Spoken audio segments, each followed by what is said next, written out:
Bu böyük siyasətdir. Burada mütləq filan məsələ olacaq və ya olmayacaq demək heç də hər zaman özünü doğrultmur. Və hər iki tərəf bir-birinə belə deyək də siyasi bəyanatlarla, açıqlamalarla kobud desək hərbə zorba gəlirlər bu məsələlərdə. Və düşünmürəm ki, iki tərəf də bir hərbi prosedurların başlanmasını istəyirlər. Çünki bu çox ciddi nəticələrə gətirib çıxara biləcək bir proses ola bilər və Yaxın Şərq bölgəsi onsuz da faktiki olaraq qan çanağına dönübdür. Yəni İrana da birbaşa zərbələr endirilməsi bu durumu daha da gərginləşdirər.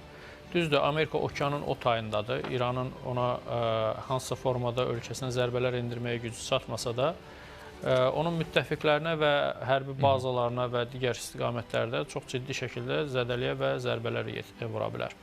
Bu mənada mən düşünürəm ki, ən belə deyək də pis danışıqlar senarisi də ən zəif toqquşma ehtimalından daha yaxşıdır.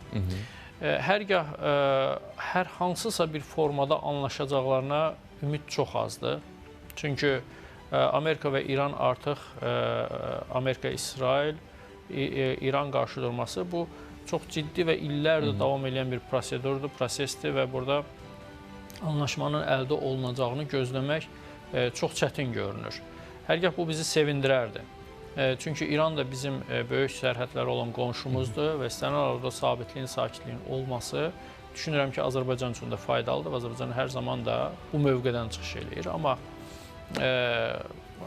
tərəflər artıq elə bir həddə gəliblər ki, bir an kifayət eləyir ki, bu hərbi qarşıdurma baş versin və bunda da ən çox maraqlı olan İsraildir məsələlərdə. Çünki İsrail bütün radikal qərarların verilməsindən tərəfdardır ki, İranın hərbi obyektləri, nüvə obyektləri vurulsun və zəiflədilsin və yaxud da sıradan çıxarılsın.